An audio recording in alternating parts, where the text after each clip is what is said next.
आज ही Doubtnut app download करें। Doubtnut पर होगा अब आपके सभी मैथ्स, केमिस्ट्री, फिजिक्स और बायोलॉजी डाउट्स का सफाया। बस अपने क्वेश्चन की फोटो खींचो, उसे क्रॉप करो और तुरंत वीडियो सोल्यूशन पाओ। Download now. नमस्कार दोस्तों, हम पढ़ रहे हैं एकांकी जिसका शीर्षक है अंडे के छिलके। और इस एकांकी को लिखा है मोहन राकेश जी ने। दोस्तों, एकांकी का अर्थ क्या होता है? एकांकी का अर्थ होता है एक ही अंक में समाप्त होने वाला नाटक।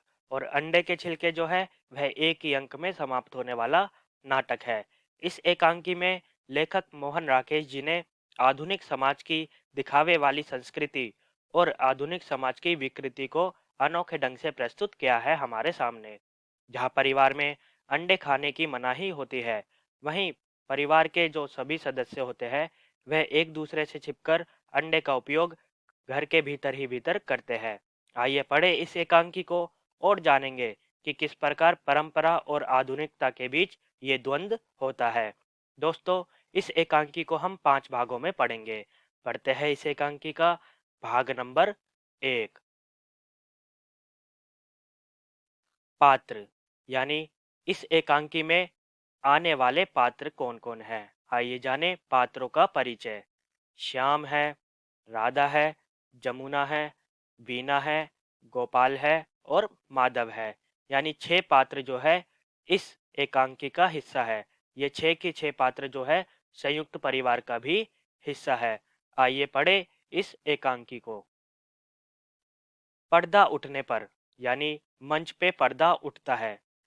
गैलरी वाला दरवाजा खुला दिखाई देता है। अब घर में एक गैलरी है और उस गैलरी में जो दरवाजा होता है वह खुला दिखाई देता है। बाईं ओर के दरवाजे के आगे पर्दा लटक रहा है, जिससे पता नहीं चलता कि दरवाजा खुला है या बंद। कमरे में कोई नहीं है। अब गैलरी के बाईं ओर जो दरवाजा होता है उस पर पर्दा लटका हुआ है। पर्दे की वजह से यह पता नहीं चल पाता कि दरवाजा खुला है या बंद है और उस कमरे में कोई भी नहीं है। श्याम सीटी बजाता गैलरी से आता है। इस एकांकी का पहला पात्र श्याम जो है वह सीटी बजाता हुआ गैलरी से आता है। पतलून कमीज के ऊपर बरसाती पहने। श्याम ने क्या पहन रखा है? पतलून पहनी हुई है और कमीज पहनी हुई है और उसके ऊपर से रेनकोट पहना हुआ है। सिर भीगा है, बरसाती से पानी निचुड़ रहा है। अंदर आकर वह इधर उधर नजर दौड़ाता है। श्याम जो है गैलरी से एक कमरे में आता है। उसके उसका जो शरीर है वह भीगा हुआ है और जो बरसाती उसने पहन रखी है उस पर से पानी निचुड़ रहा है। यानी श्याम जो है बाहर से आया है और बाहर जोरों की बारिश हो रही है। वह कमरे के अंदर आता है और इधर उधर नजर दौड़ाता है। श्याम कमरे के अंदर आकर कहता है, अरे कमरा खाली, ना भैया ना भाभी, पुकार कर। जब कमरे को वह खाली देखता है तो वह आवाज लगाता है, भाभी। दूसरे कमरे से वीणा की आवाज। अब जो भाभी होती है वह वीणा होती है, यानी इस एकांकी की दूसरी पात्र। वीणा की आवाज आती है। वीणा कहती है, कौन? श्याम। क्या बात है? यानी वीणा जो होती है वह श्याम की भाभी होती है और वह कहती है, कौन है? श्याम है, बताओ क्या बात है। श्याम कहता है, इधर आओ तो बताऊं क्या बात है। श्याम कहता है, भाभी इधर तो आओ, जभी तो बताऊंगा कि क्या बात है। वीणा उधर से आती है। वीणा जो है दूसरे कमरे से अपने कमरे में आती है जहां पर श्याम पहुंच चुका है।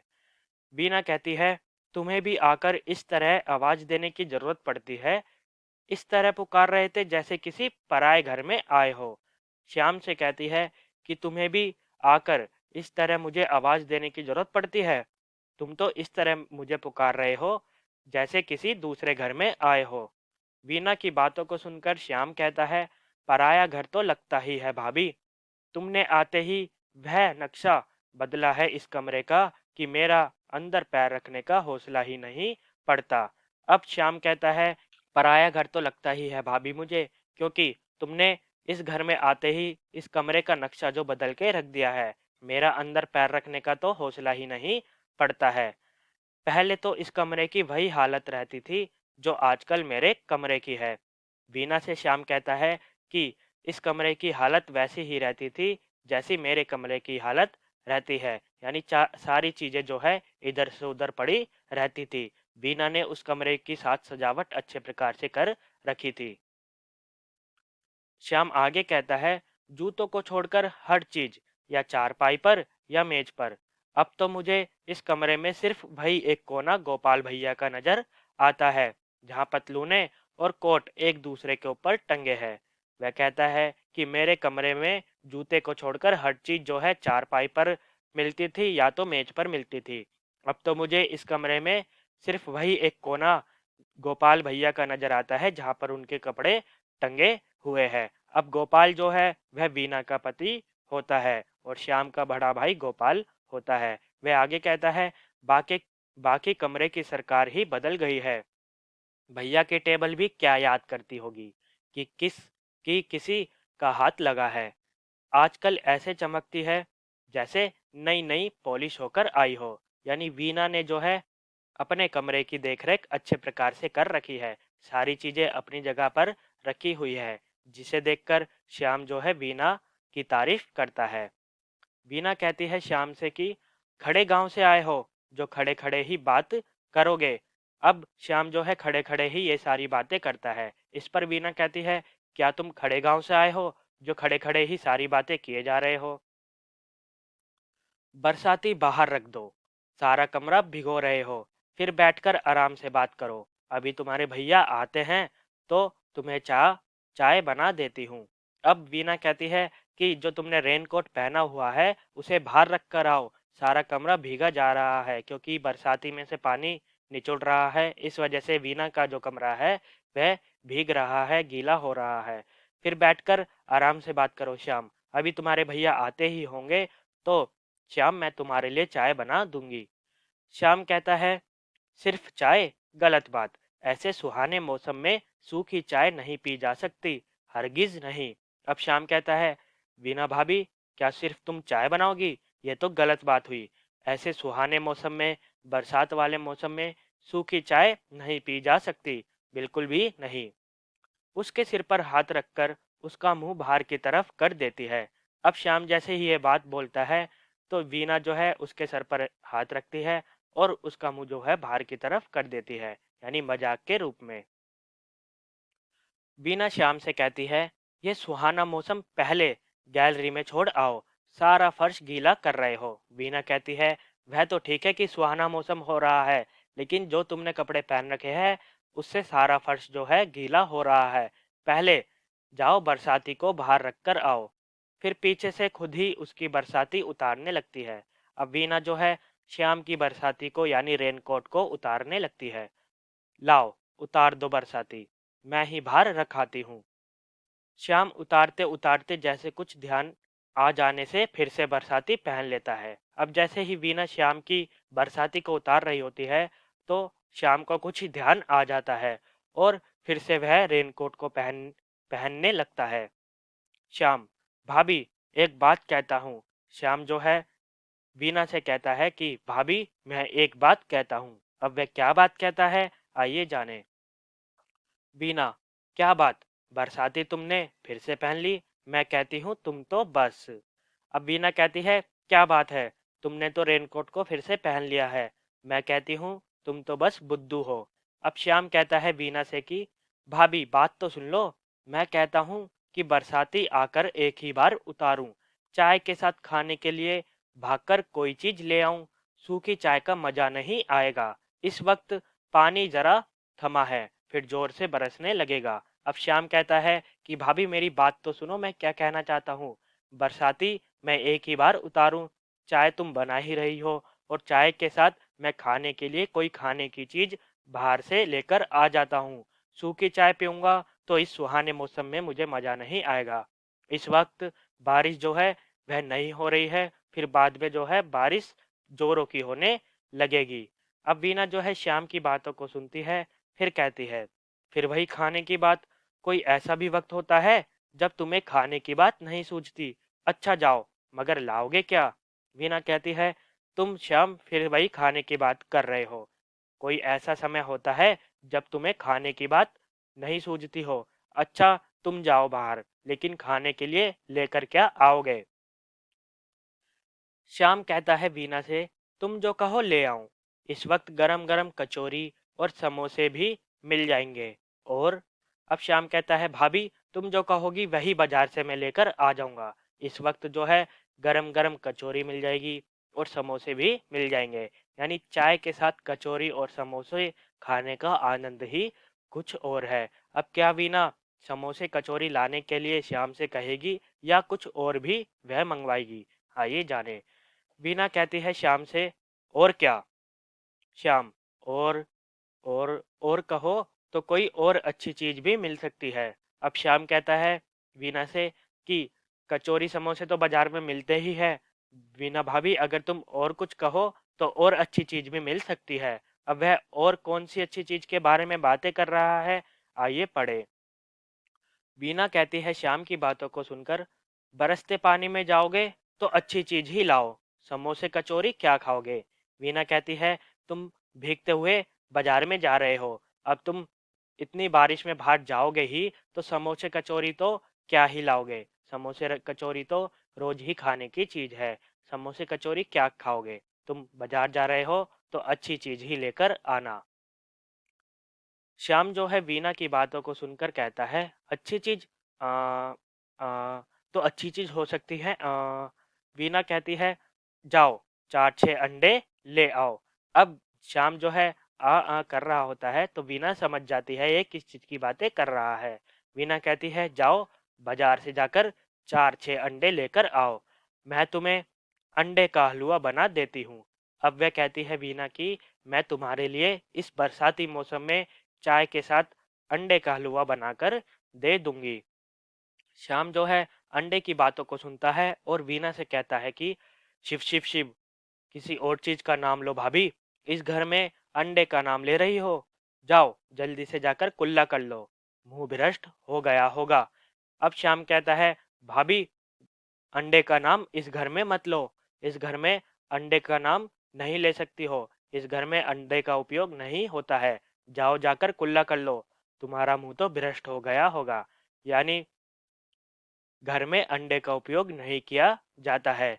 उसके बावजूद बीना जो है अंडे लाने के लिए श्याम से कह रही है। आइए जाने श्याम की बातों को सुनकर बीना क्या कहती है। क्या बात करते हो? दबे स्वर में यानी धीरे से कहती है, क्या बात करते हो? यहाँ रोज सुबह अंडे का नाश्ता होता है, तुम्हारे भाई साहब ने ये बिजली का स्टोव किस लिए लाकर रखा है? अब वीना कहती है, क्या बात करते हो? तुम कहते हो इस घर में अंडे नहीं खाता कोई भी, रोज सुबह अंडे का नाश्ता इस कमरे में होता है। तुम्हारे जो गोपाल भैया है, यह बिजली का स्टोव उन्होंने किस लिए लाकर रखा है? वह तो अंडे ही खाते हैं। माँ जी से तो कहा था कि सुबह बैट्टी लेनी होती है, रसोई घर से बनाकर लाने में ठंडी हो जाती है, इसलिए यह 16 रुपए खर्च किए हैं। अब माँ जी से गोपाल भैया कहते हैं कि मैंने ये बिजली का स्टोव इसलिए ला के रख रखा है कि मुझे बैट्टी लेनी होती है, यानी सुबह की चाय जो है वह मुझे अपने बिस्तर पर ही चाहिए होती है, और रसोई से लाते वक्त चाय जो है ठंडी हो जाती है, इसलिए मैंने अपने लिए ये बिजली का स्टोव लेकर रखा है जो 16 रुपए का आया है। लेकिन उस बिजली के स्टोव से क्या बनता है कमरे में? उस बिजली के स्टोव से अंडे बनते हैं सुबह सुबह। माँ जी भी भोली है, झट मान जाती है। कोई उनसे पूछे कि स्टोव तो बैटरी के लिए है, मगर ये फ्राइंग पैन किस लिए लाए हैं, इसमें क्या दूध गर्म होता है? अब वीना कहती है, माँ जी भी भोली है, झट मान गई गोपाल की बातों को। अब माँ जी से कोई पूछे, चलो स्टोव तो बैटरी के लिए हो गया, लेकिन ये फ्राइंग पैन किस काम के लिए है? क्या फ्राइंग पैन में दूध गर्म होता है? अब जो फ्राइंग पैन है उसमें तो अंडे फ्राई होते हैं।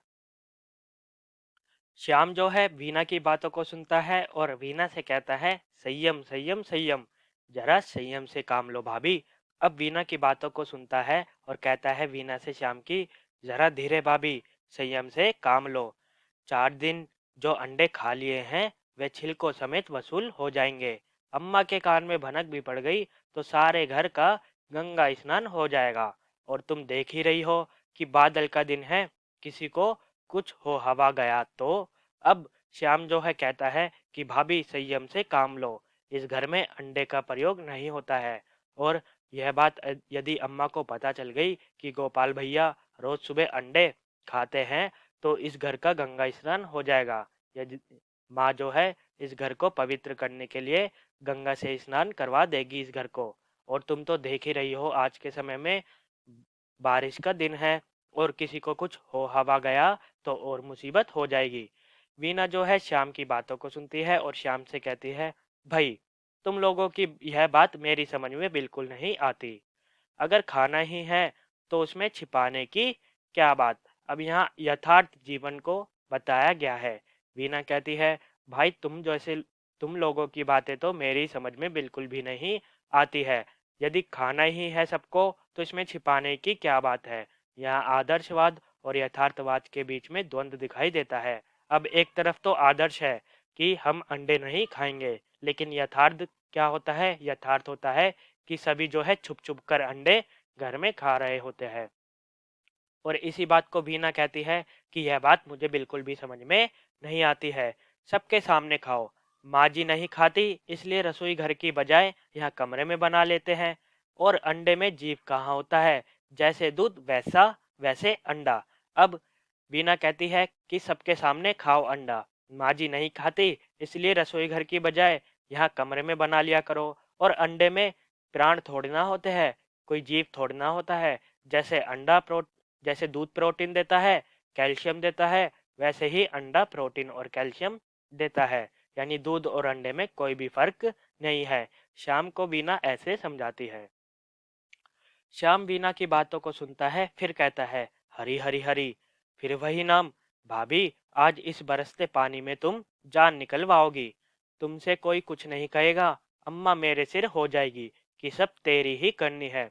तुम खाओ बनाओ जो चाहे करो, मगर इस चीज का नाम मुंह पर मत लाओ। अब श्याम फिर से कहता है कि हरी हरी हरी, यानी भाभी तुम अंडे का नाम दोबारा मत लो। आज इस बरसते पानी में तुम तो मेरी जान निकलवाओगे। तुमसे तो कोई कुछ भी नहीं कहेगा। अम्मा जो है मुझसे ही कहेगी, और वह कहेगी कि सब तेरे कारण ही हो रहा है। यदि तुम्हें अंडा खाना है, खाओ बनाओ चाहे जो मर्जी करो, लेकिन इस चीज का नाम अपने मुंह पर मत लाओ। जो भी करना है चुपचाप करो। श्याम ऐसे कहता है वीना को, और श्याम आगे कहता है वीना से कि लाओ पैसे निकालो। अब श्याम जो है एग्री कर जाता है अंडे लाने में, और कहता है कि लाओ भाभी पैसे निकालो, मैं जाकर अंडे लेकर आता हूँ। मैं तुम्हारे रिस्क पे ले आता हूँ। चोरी पकड़ी जाने पर अगर मेरा नाम लिया कि यह लाया है तो मैं साफ मुकर जाऊंगा, और बैट्टी के साथ फ्राइंग पैन का रिश्ता अम्मा को अच्छी तरह समझा दूंगा कि कितने लाऊं, 4 कि 6, एक आध मेरे कमरे में भी रखा होगा। अब श्याम वीना से कहता है कि मैं अंडे लेकर आ जाता हूँ, लेकिन मैं तुम्हारी रिस्क पर यह अंडे लेकर आऊंगा। एक तरफ तो श्याम जो है अंडे का घर में नाम सुनते ही हरी हरी शिव शिव शिव संयम संयम कहता है, और दूसरी तरफ जो है वीना से पैसे मांगता है अंडे लाने के लिए, और कहता है यह अंडे मैं लेकर तो आ जाऊंगा भाभी, लेकिन मैं तुम्हारी रिस्क पर लेकर आऊंगा। यदि मैं पकड़ा गया तो मेरा नाम यदि तुमने लिया तो मैं कह दूंगा कि मैं नहीं लाया हूँ। यह बैट्टी के साथ जो फ्राइंग पैन का रिश्ता है तुम्हारे कमरे में, ये सारी बातें मैं अम्मा को बता दूंगा। बताओ कितने अंडे लेकर आऊं, 4 कि 6, एक आध अंडा मेरे कमरे में भी रखा होगा। यानी शाम भी जो है चुपचाप से घर के अंदर अंडा खा रहा है अपने कमरे में। वीना श्याम की बातों को सुनती है और कहती है, अच्छा तो यह बात है, आप अपने कमरे में। यानी वीना कहती है, अच्छा तो ये बात है, आप भी अपने कमरे में बैठकर चुपचाप अंडे खा रहे हैं। श्याम कहता है बात काट कर, यानी श्याम जो है वीना को बीच में रोक देता है, और फिर कहता है, फिर कहता हूँ भाभी कि नाम मत लो। फिर कहता हूँ भाभी अंडे का नाम मत लो। अपने कमरे में ना फ्राइंग पैन है ना स्टोव, जो कोई चीज साबित की जा सके। कच्चा लाते हैं और कच्चा खाते हैं। अब श्याम कहता है, मैं अंडे खाता तो हूँ, लेकिन मैं फ्राई व्राई करके नहीं खाता हूँ। ना मेरे घर में, ना मेरे कमरे में फ्राइंग पैन है ना स्टोव है जो यह साबित हो सके कि मैं भी अंडे खाता हूँ। मैं तो कच्चा लाता हूँ और कच्चा ही खाता हूँ। इसीलिए सुबह दूध की तलब कमरे में होती है, इसलिए जो है दूध मैं अपने कमरे में जाकर पीता हूँ। यानी दूध के साथ जो श्याम है वह अंडे खाता है, कच्चा अंडा ही वह खा जाता है। रखने रखाने का इंतजाम पक्का है। मगर तुम कहो कि अम्मा के सामने भी यह बात जाहिर कर दे तो हरगिज नहीं। हमें अपनी अम्मा से भी प्यार है और अपनी खुराक से भी। श्याम जो है वीना से कहता है कि मैंने अपने कमरे में अंडे रखने का अच्छा सा इंतजाम रख किया हुआ है। अगर तुम कहो कि मैं अम्मा को यह बात जाकर कह दूं तो मुझे कोई फर्क नहीं पड़ता। हमें अपनी अम्मा से भी प्यार है और अपनी खुराक से भी प्यार है। यदि मेरी बात सामने गई तो मैं भी गोपाल भैया का नाम ले दूंगा कि वह भी अपने घर कमरे में स्टोव पर अंडे खाते हैं। वीना कहती है, बहुत अच्छी बात है ना। अम्मा की रसोई के बर्तन रोज भ्रष्ट करते हो, यह अच्छा प्यार है। देख लेना, कल से तुम्हारा दूध का गिलास अलग न रखवा दिया तो। अब वीना कहती है, बहुत अच्छी बात कह रहे हो श्याम। अम्मा की रसोई के बर्तन तुम रोज भ्रष्ट करते हो, रोज गिलास में तुम अंडा डालकर पीते हो। यह तुम अच्छा प्यार दिखाते हो अपनी अम्मा से। कल से तुम्हारा जो दूध का गिलास है यदि अलग नहीं रखवा दिया तो कहना। अब श्याम जो है वीना से कहता है कि अच्छी बात है, तुम हमारा दूध का गिलास अलग रखवा देना और हम यह फ्राइंग पैन यहाँ से उठवा देंगे। वैसे चाहो तो अब भी समझौता हो सकता है। अब श्याम कहता है, अच्छी बात है भाभी, तुम हमारा दूध का गिलास अलग रखवा देना और हम जो है तुम्हारे फ्राइंग पैन और स्टोव की बात जो है अम्मा से जाकर कह देंगे। वैसे चाहो तो अब भी हम दोनों के बीच में समझौता हो सकता है। तुम जबान से खाने का काम लो, शोर मचाने का नहीं। और मैं अभी जाकर आधी दर्जन वह जो तुम कह रही थी लाए देता हूँ। यानी श्याम कहता है कि तुम जबान से खाने का काम लो, बोलने का काम मत लो। अभी मैं बाजार जाता हूँ और आधा दर्जन जो तुम भाभी कह रही थी यानी अंडे लेकर मैं आता हूँ। इस समझौते की खुशी में पैसे भी अपनी जेब से खर्च किए देता हूँ। मंजूर? अच्छा, टाटा। अब श्याम कहता है कि इस समझौते की खुशी में अंडे के पैसे भी मैं अपनी तरफ से दे देता हूँ। मंजूर है? चलो ठीक है, मैं जाता हूँ, यानी टाटा। गैलरी की तरफ चल देता है। श्याम जो है बातें कहकर गैलरी की तरफ चला जाता है। वीना श्याम से कहती है, साथ में थोड़ी किशमिश भी ले आना। श्याम से कहती है वीना कि अंडे के साथ थोड़ी किशमिश भी लेकर आना। श्याम कहता है, ओके। तुम इस बीच चाय का पानी रख दो, आते ही एक प्याली पीऊंगा।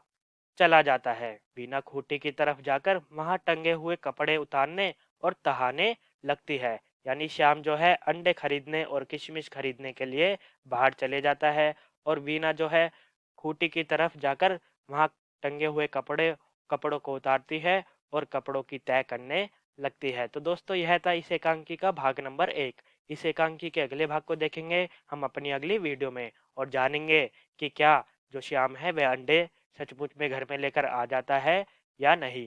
ये देखेंगे वीडियो के अगले भाग में। धन्यवाद।